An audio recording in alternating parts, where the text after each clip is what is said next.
Chapter 5. It was by now very dark outside, and I'd left the torch on the boat knowing that the partygoers would need it later. I also knew that I would have no use for it. I was on covert ops. If I'd had any black shoe polish, I would have been smearing it over my face and doing my best Al Jolson impression. Fortunately, very fortunately, given the standard of my singing, there was no shoe polish and so no Al Jolson. But the scene is set. A dark, cloudy night. Can I use the word pitch black?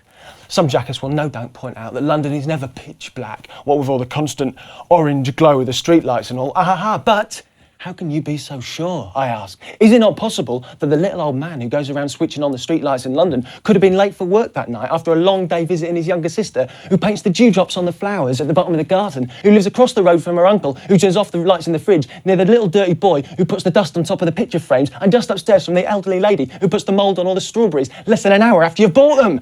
Touché! This is my story, so if I fancy pitch black it shall be. I should know, because I was there.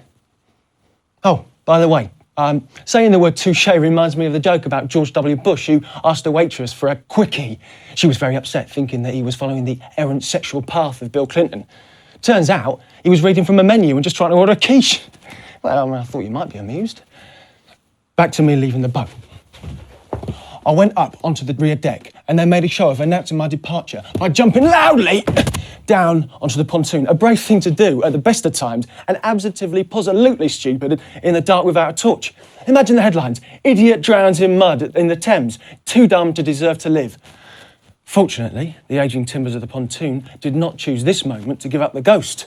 I waited for the boat to stop rocking and then walked very quietly and rather more gingerly along the pontoon towards the bows of the boat. The saloon had two small portholes and I positioned myself carefully in the blank spot between the two of them before gently clambering my way back onto the boat. As I reached the side deck, I could hear muffled sounds of voices inside. For some reason, they were discussing Hello magazine, which, unless I'm getting my Harper's confused with my Vogue, is the magazine that specialises in lovey-dovey couples picturing themselves inside glossy interiors of their expensive houses. That was straight after Cambridge, the vicar was saying. They had no interest in me. It was all down to my then female companion, Miss Camilla Fry-Hillier. Her father was a British ambassador in Paris at the time, a mover and shaker of the highest order.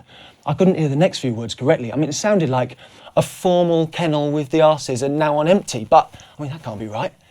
Anyone thinks they can decipher it, please send in your suggestions, answers on a postcard to the usual address. I moved slightly closer to the porthole and could hear the vicar continuing.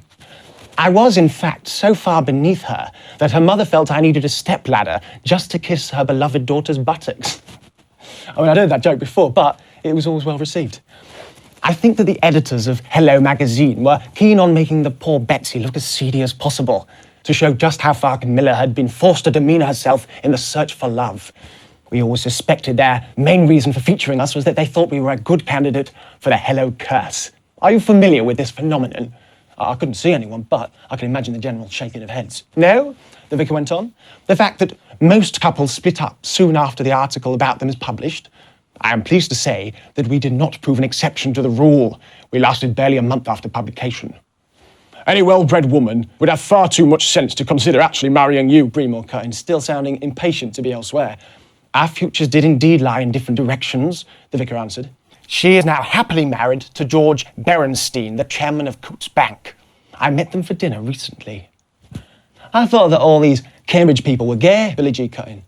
You know, all those spies, Philby, Burgess and Stephen Fry. Stephen Fry is not a spy as far as I know. And, unfortunately, I must confess that I was not part of the trendy bendies, although I have nothing against it, you understand. It was an all-male college at the time, and young men are inclined to follow the direction of their erection, so who knows what was going on inside the seat of learning, as you might say. I missed Billy G's answer, as I decided to move positions. One of the three hatches on the cabin roof was slightly open. I lay full length on the roof and slid my way across until I could peer in through the hatch. The pleasantries were continuing. But did I hear on the grapevine that you did finally tie the knot some time ago? Breamore was saying. I would be pleased to invite you and your wife out to dinner if you're ever in town. We lead a very private life, the vicar answered, but we thank you for the invitation, perhaps at some time in the future. That'll be the day, I thought. No, I hope. Not so much as a rat's patootie. I would bet a year's salary on it. I would even bet all the money I will ever earn. The vicar's wife. Trust bloody Breamore to bring up the subject of the vicar's goddamn wife. Just when I had the story moving along in such a smooth and professional way. I'm sorry, punksters, to let my private obsessions derail your enjoyment of this story, but I have promised to be honest, and honest I shall be, right down to the stains on my underpants.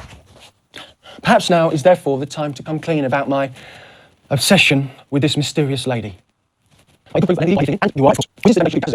worst kind of itch, and it's starting my groin where it would now spread all the way down. Oops. There I go. I almost got carried away. I told you, it really is an unhealthy obsession.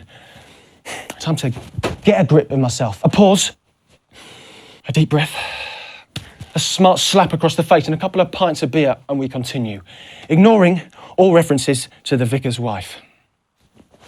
The vicar had got up from the table and was fetching the coriander and carrot soup from the galley. Time to move from the aperitif to the starter and from the pleasantries to the business of the day. He served both Billy G and Breamore before serving himself and taking his seat at the table. He put his napkin on his lap. First, a grace perhaps, or just a pause before we launch into this excellent dinner and the business at hand. He bowed his head in the same ritual I've described before, taking a series of deep breaths before thrusting his left fist into the air and shouting the word, yes, rocking the boat a bit as he did it. And what exactly, may I ask, is the business at hand? Breamore said to the vicar as soon as he broke the silence. I would suggest that the subject is redemption, said the vicar after a pause, which is very real and is available to all of us on a daily basis. But how to earn it? That is a tricky one. He paused again. The offending party must put themselves inside the circle of healing. We have some rough terrain to cover, so the sooner we start off, the better. He tried the soup.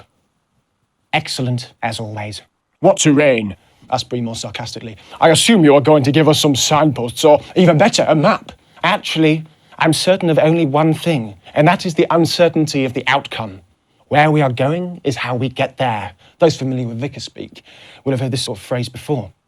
All I can give you is a starting point. We will all three find out together where it leads. The starting point is this.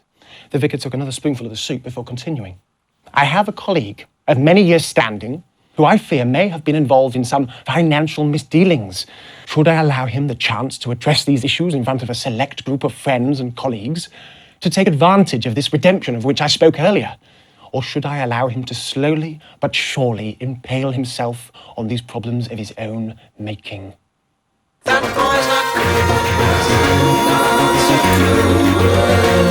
He's got ears the size of deer face, broken nose and a twisted face, with a voice that... A motorboat went by, kicking up a large wash, which caused the boat to rock.